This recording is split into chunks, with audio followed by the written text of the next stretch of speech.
This video will cover questions you should expect to see in Year 10 linear solving. If you're using the test preview sheet, you can use the time tags below just to skip towards the question numbers that you need help with. Otherwise, I've put a little description of what each sort of question is, so you can just search for the sort of question that you need help working out how to do. Question 1, these are balance method questions, so these are just a warm-up from last year, a bit of revision, so I'll move through these fairly quickly. So here we go, we're going to take 22 away. Anything you do to one side, remember you have to do to the other, so all you've got left here is C, and all you've got left here is minus 6. Over here we've got a negative 27, so I'm going to add 27. That'll eliminate it. Anything I do to one side, I have to do to the other. All I have left here is A, and on this side, I'll have 135. Over here, I've got a negative 11, so I'm going to add 11. That eliminates it. Anything I do to one side, I must do to the other. So all I've got left here is minus 2, and all I've got, minus M, and all I've got left here is 2. Some people remember that you can just move the negative over, so M becomes negative 2, but what we've actually done here is we have snuck in and we've divided both sides by minus 1, and that's what eliminated it. So if you're wondering how I move that around like that, that's how I do it. The cheat's just to remember to switch the negative to the other side. Down here, we'll get rid of the 7 first. It says divide, so we're going to times. All we have left is M minus 4, and all we have left is negative 21. Let's add 4. That'll eliminate that. And then we'll have M equals minus 17. Here, it's important that we get rid of the 9 before the 4. Remember, the 9's out here by itself, so let's take 9 away. Do the same over here. We have M over 4 equals minus 3. This time we'll times by 4. Do the same over here. And M will be negative 12. Over here, we can't cleanly get rid of the 5 first, so I'm going to choose to expand first. Okay, so 5C's 5C. 5 times negative 3 makes minus 15. Let's add 15 to both sides. We'll end up with 5C's here, and we'll end up with 13 here. Let's divide by 5. Divide by 5. C equals 13 fifths, and it's fine to leave it as a fraction. Simplify it if you can. In question B, we've got letters on both sides of the equal sign. So the first step is, in all of these ones, that we're going to move the letters one way and then we'll move all the numbers the other, and we'll solve, in this case, for V. So in question 1, I'm going to take V off this side, take a V off this side as well. Now I'm left with 4 V's and the 9 and a negative 1 on this side.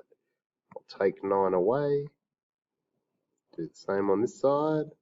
I'm left with 4 V's. I'm left with negative 10. I'll divide by 4. Same on the other side. I'm left with the V. I'm left with the negative, and I can simplify this fraction because 2 will go into both of these numbers, so I'll change this to 5 on 2. Question B2, I've got letters on both sides again. I'm going to move the 3n this time, and the reason that I've chosen to do that is just to keep my n's positive. There's no reason I couldn't move the 9, but this is just keeping everything nice and positive, which is a little easier to work with. I'll get rid of the 7 next.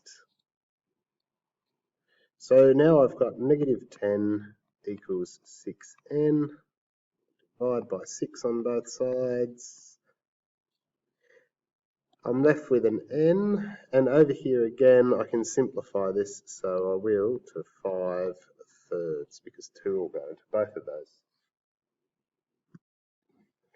Question B3 has got brackets. So the first step here is to expand the brackets, and then from there we can simplify. So 2m's is 2m, 2 times -3 is -6, 5 times m is 5m, 5 times 1 is 5. I will now move the 2m, I think, to keep it positive. So I'll take 2m's away. Same on the other side. I'll be left with -6. I'll be left with 3m's and 5. Now I'll take the 5 away. I'll be left with -11, and I'll be left with 3m's. I'll divide by 3. Same to the other side. And I'll find that -11/3 equals m. I can't simplify the fraction any further, so that's the answer.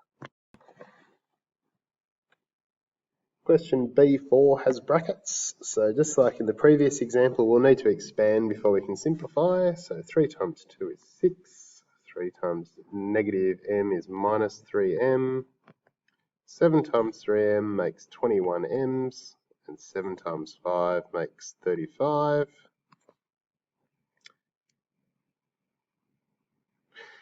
Now what we'll do is we'll move all the m's one way, so I'm going to move the -3m's. Okay, so I'll eliminate that by adding 3m's to both sides. I'll have 6 over here. I'll have 24m's, 35. I'll have to move the 35 this time, so I'll take 35 away.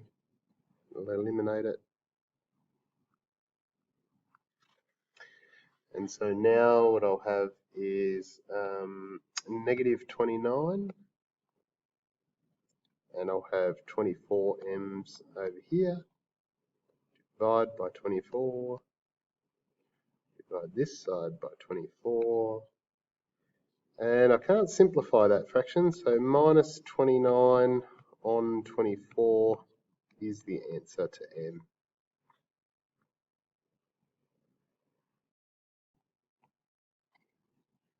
Question B5, we need to expand our brackets again and then simplify. We'll just swap colours so it doesn't get confusing between this and the question next to it. I have a -1 here, don't forget. That's what that negative means. So -1 times b makes -b. -1 times -2 makes +2. 2 times 2b makes 4b. And 2 times 1 makes 2. And I might move my b's. So I've got 2 left here. I've got 5 b's. And I've got 2. I'll take 2 away. Do that over here. Now I've got nothing equals 5b, so we know b is going to be 0, but just to complete it, we'll divide by 5 on both sides, but that means that if you've got no groups of 5, you've got nothing, so b is 0.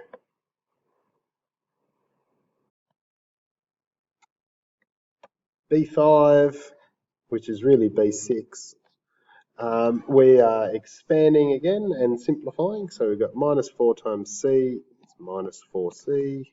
-4 times -7 is +28. 5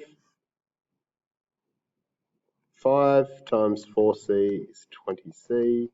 And 5 times 2 is 10. I'm going to move, or I'm going to eliminate this c, this group of 4c's.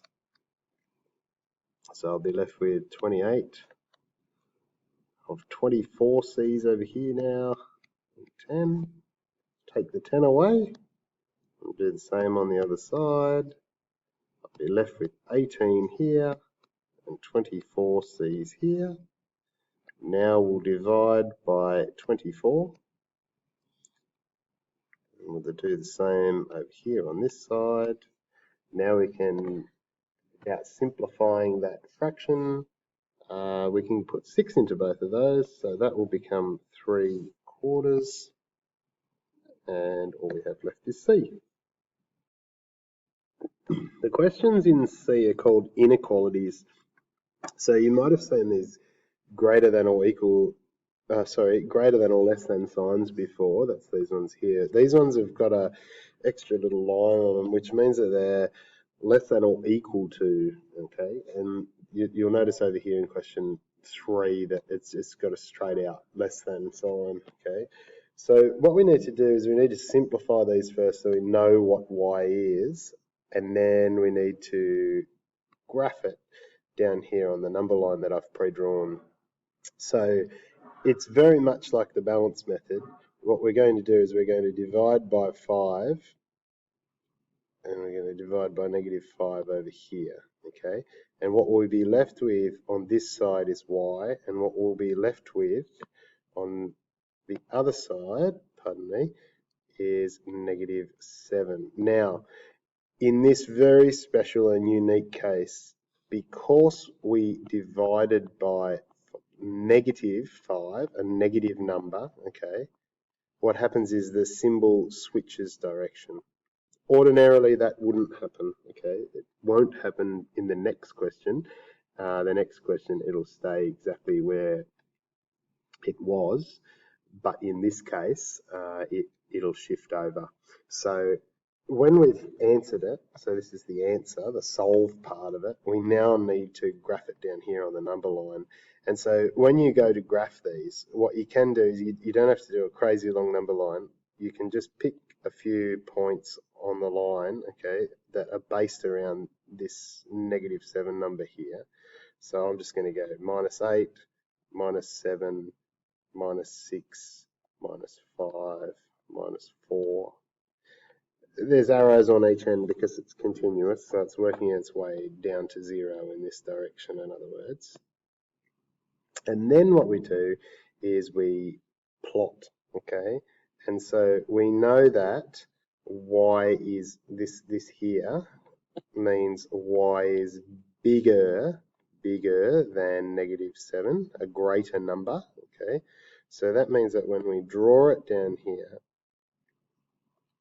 it's going to be going in this direction, okay? Because it's a bigger than, greater than. And because it's greater than or equal to, this becomes a solid dot. And you'll see in question 3 that it'll be an open dot because that has just got a normal symbol here. Question C2, we're going to solve, and then we're going to graph. So we'll use the balance method. So we'll start by taking 3 from both sides. That'll leave us with 6y. Our symbol stays the same because we're not dividing by any negative numbers, we're just taking numbers away. So it's not like the previous example. Divide by 6, divide by 6. Now it'll be necessary to use a calculator here so that you've got a decimal to work with because it's going to be pretty hard to plot a fraction unless you're quite good at perceiving fractions. So now that we've got the information that we need, we'll put it into a graph. So again, I'm just going to pick a few points on the graph. I might go 1, 2, 3, 4. I'm going to pick the point that I think is around about 2.17, so it's going to be sitting about there, and its y is greater than that number, so it's going to be going up. And again, it's a solid dot because it's greater than or equal to. And remember that the symbol didn't switch this time. If you haven't watched the previous example, go back and watch it because it's really important that you realise that if you divide by a negative number at any point in time, then you're going to end up flipping your symbol. Question 3C, same as the other two, but important to note that this time we are only dealing with a less than symbol. There's no or equal to, okay?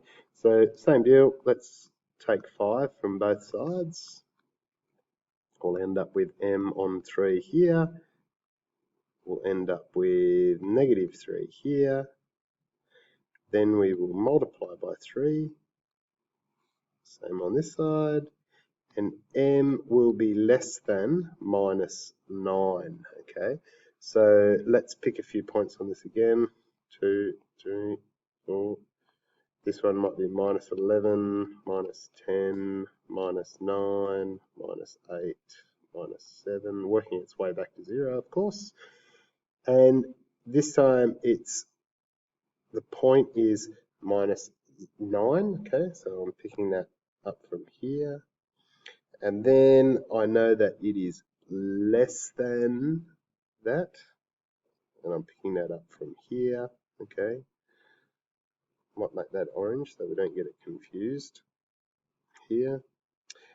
And this time it remains an open circle because it's not or equal to.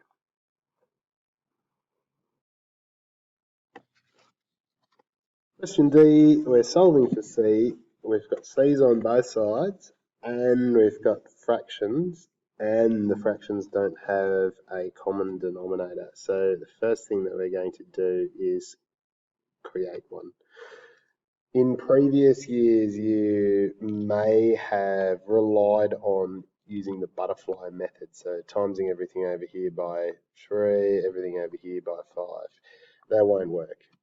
It will work in the first example, but it won't work in questions 2 and 3. So what we need is the lowest common denominator, basically, across these two questions. And of course, that in this case would be 15. So if everything on this side is made 3 times bigger and everything on this side is made 5 times bigger, then we would have 15ths, okay, across both. So that's what we're going to do. So it will look like this. Everything on the left will be multiplied by 3. And everything on the right will be multiplied by 5. We'll expand out. So 3 times 3c is 9c. 3 times negative 1 is minus 3. 5 times c makes 5c. And 5 times 2 makes 10. Now we will start shuffling things around. So I'm going to take 5c's from both sides. That will leave me with 4c's minus 3 here and 10 on this side. I'll add 3 to both sides. This is just the balance method, nothing new. And we will divide by 4 both sides, and our answer is C is 13 quarters. In question D2, we're looking for a common denominator for these 3 fractions, and the lowest one is 24. So if we make everything here 4 times bigger, if we make everything here 3 times bigger, if we make everything here 8 times bigger, and they would all be 24ths. So it'll look like this. 4 times m plus 3 minus 3 times 7m minus 1 equals 8 times 5 minus m. Now we're expanded out, so we've got 4m plus 12 minus 21m minus 3 times 1 makes positive 3. 8 times 5 is 40. 8 times negative n is minus 8m. Now we need to collect up our like terms. So let's do that on this side first. I've got 4m's and I take 21 away. That leaves me negative 17m's. And I've got 12 and I add 3, so that gives me 15. And over on the right, I've still got 40 and negative 8m's. Right, I think I might move these 17m's to try and make everything a bit more positive. So it'll be the same over here. I've got my little m there. All I've got left here is 15, 40, and now 9m's. take 40 away, do the same to the other side. I'll end up with negative 25 over here and 9m's here. Divide by 9, divide by 9 on the other side, and I will have negative 25 over 9 equals m, and we've solved it. Question D3, we're looking for lowest common denominator across these three fractions. Unfortunately, it looks like that number is 60, which means that everything here is going to need to be times by 10. Everything here will have to be times by 15. And everything over here will be times by 12. So we're going to be dealing with some fairly big numbers here. So that'll look like this. We'll have 10 outside of m minus 5. We'll have that equal 15 outside of 3 minus 2m. Oops. And 12 outside of 4m minus 3.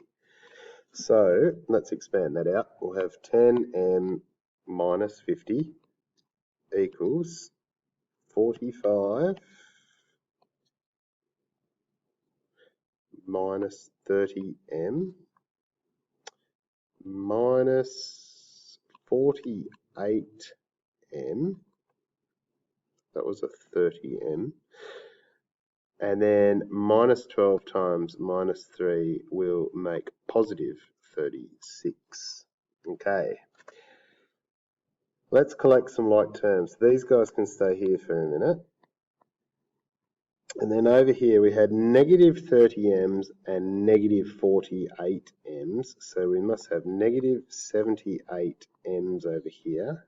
And we had 45 and 36, which is going to make 81. All right, let's move or add to remove the 78m's. We'll do the same over here. So altogether here we'll have 88m's and negative 50 equaling 81. Now we'll add 50 to both sides and we'll be left with 88m's and 131, and we'll divide by 88 on both sides, and that looks like our answer. M will be 131 over 88. Question E is getting us to do simultaneous equations using substitution. So it's important that we use the substitution method here. This is just my working out for using simultaneous equations. It's worth asking other maths teachers how they lay theirs out. It might make more sense that way to you, or it might make more sense this way. But if I'm going to use substitution, what I'm doing here is I am looking through both of these equations and I'm hoping that one of these letters is singular. In this case, it's this one. So I'm going to rewrite that equation so that the y is by itself, and I'd just do that by moving the 3x. So this equation is now y equals 5 minus 3x. Now that I've got two equations that I can work with, I start out by writing them here and I stack them.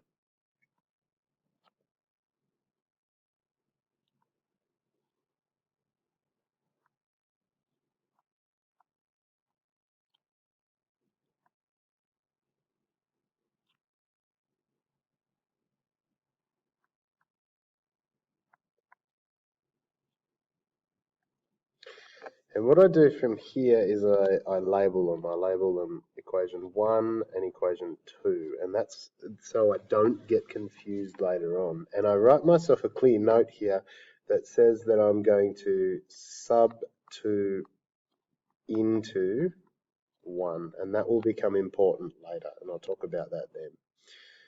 So now what I do is I rewrite equation 1, but every time I see a y in it, I replace it with what I can see in equation 2.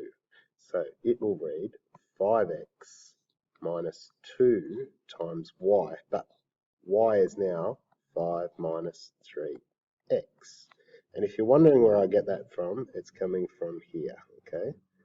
I'm just taking that and substituting it in place of y, because I know that y is equal to that. Okay, keep going. And that equals 23. So now I can expand and I can solve for x. I've got 5x, I've got minus 10, so that's negative 2 times 5, and then I've got plus 6x. Minus 2 times minus 3 is where I'm getting that from. I'll collect up my like terms, so now I have 11x's. Might add 10 to both sides. That's a funny plus. So I have 11x's here, and I have 33 over here. I'll divide by 11. Same on the other side. So now x is 3. So I've done half of the work.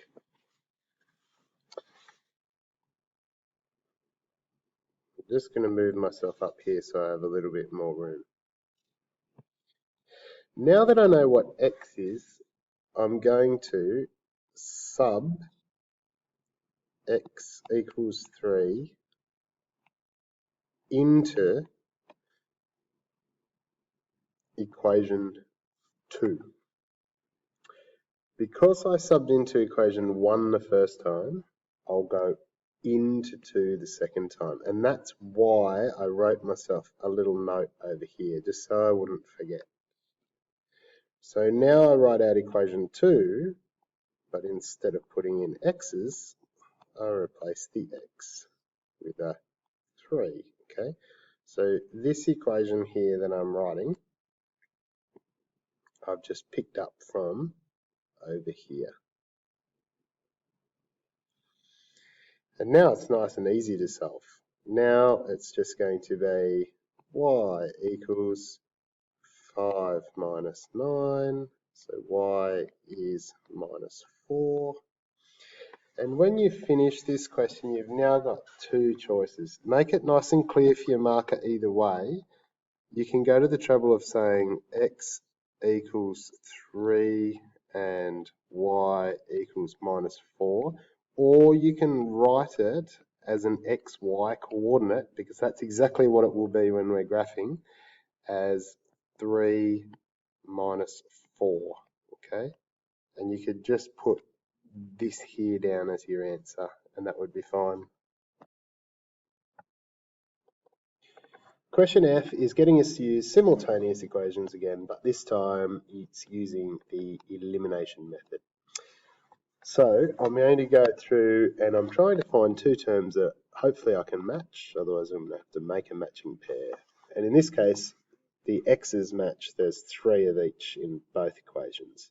So again, just my working out, go and ask another couple of maths teachers how they lay theirs out and see which working out you like the most. But I like to stack mine, so I'll write out my equations. I've got 3x minus 4y equals 4. And I've also got 5y plus 3x equals 22. Next thing I do is I always number them so that I can remember and make myself some notes. Now I've got to decide in the elimination method, unlike substitution, I'm either going to add these two equations together or I'm going to subtract one from the other. In this case, I want to subtract one from the other because both these 3x's, this one and this one, are both positive. So if I've got 3 and I take 3 away, it will be eliminated, it won't be there anymore.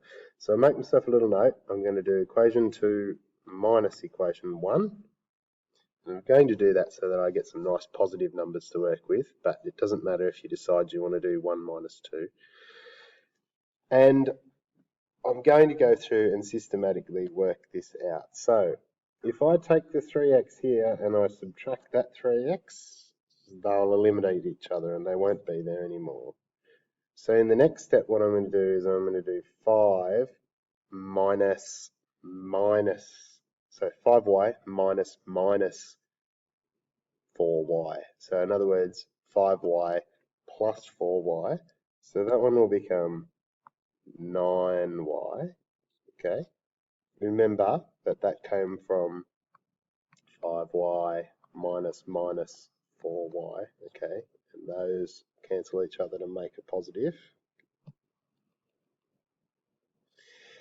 And then on the other side of the equal sign, I've got 22 minus 4. And that leaves me with 18. So if I now divide by 9 on both sides, I have solved the y portion of this. Y is 2. And once I've got that, I can now substitute that in like I did in question E in the second part to solve for x. So again, I'm just going to scoot up here so I've got a little bit more room to show you. But what I'm going to do now is I'm going to sub y equals 2 into, and in this time it doesn't matter whether I decide that I'd like to go into equation 1 or equation 2, it doesn't matter. So I'm going to go into equation 2 because it looks all positive, so it might just be a little bit easier to work out. The numbers are bigger, but it doesn't matter. You can go into 1 if you want to.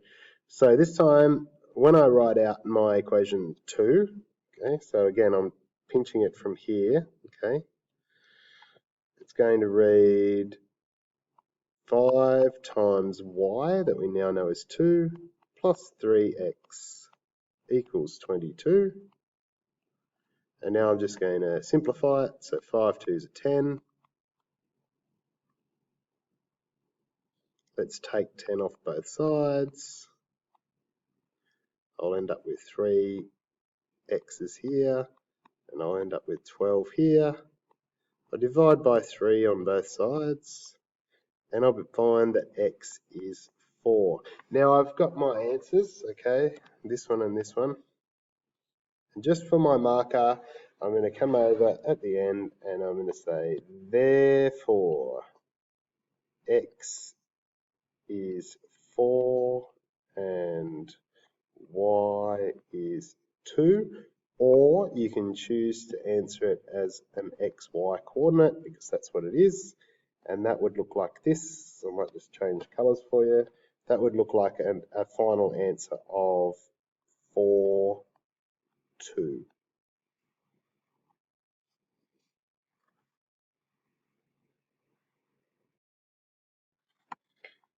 Question GA is a great question. Try not to peek at this until you've had a go at it yourself.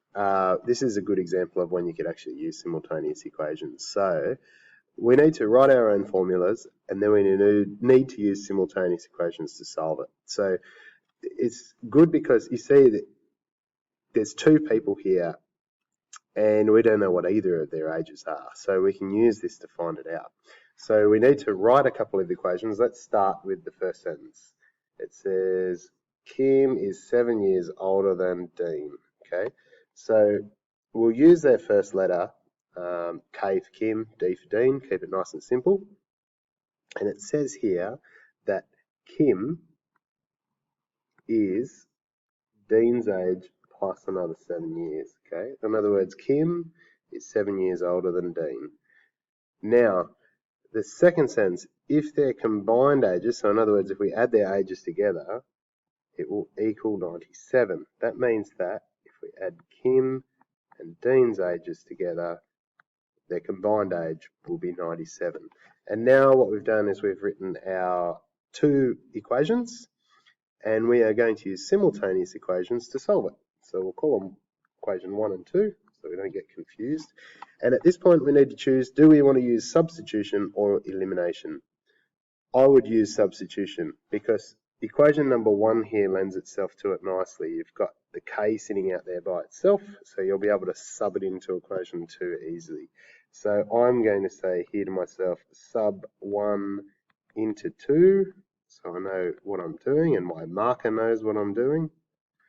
And I'm going to rewrite equation 2 now, replacing the k with d plus 7, okay? So I've got d plus 7 instead of the k, plus d equals 97. Collect up my like terms. I've got two d's here, the 7, 97. Okay, let's take 7 off both sides. I've got 2d equals 90. Let's divide by 2 both sides. And so we know that Dean is 45. Okay. Now we've got that. I'm just going to scoot up here again, give myself a bit more room. We're going to sub Dean's age, so D equals 45 into equation, let's go into equation 1 this time because we went into 2 on the first sub, okay?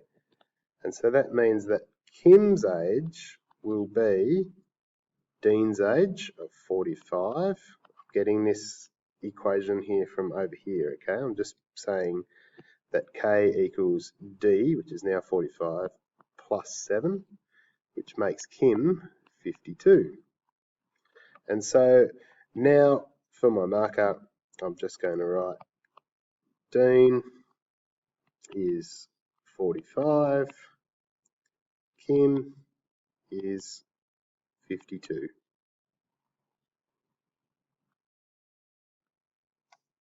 All right, in question GB, we don't need simultaneous equations for this one. We can just write an equation and solve it. The key here is we've got 4 consecutive numbers, okay? And the word consecutive means one after the other. So we know that consecutive numbers are one number apart, and we're adding them together. So let's go with n for our unknown number, n for number, okay? That means that I've got to add it to a number that's 1 higher than it. So it'll be one number higher than n. And then the next number will be 2 higher than n. And then the next number will be 3 higher than n. And if I add all of those together, it's going to give me the answer 850. Now, I might just collect up my like terms. So I've got 1, 2, 3, 4 n's. And I've got 1 plus 2 plus 3, which makes 6. And the answer is 850. And so in the next step, what I'll do is I'll take 6 away from both sides. And I'll be left with 4 n's over here. And I will be left with 844 over here. And so if I divide that by 4 and divide the other side by 4, then the first number will be 211. Now there's a trick to this question. The last line, what's the largest number? So I actually need the 4th number. The first one is 211.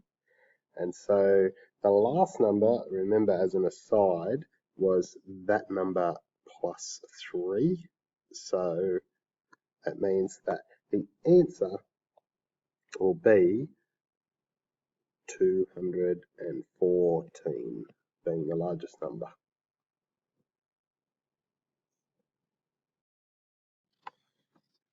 Question H, we need to use simultaneous equations to find adult and children's tickets. So we've got 2 unknowns. So what we need to do is write ourselves a couple of equations. So let's start up here.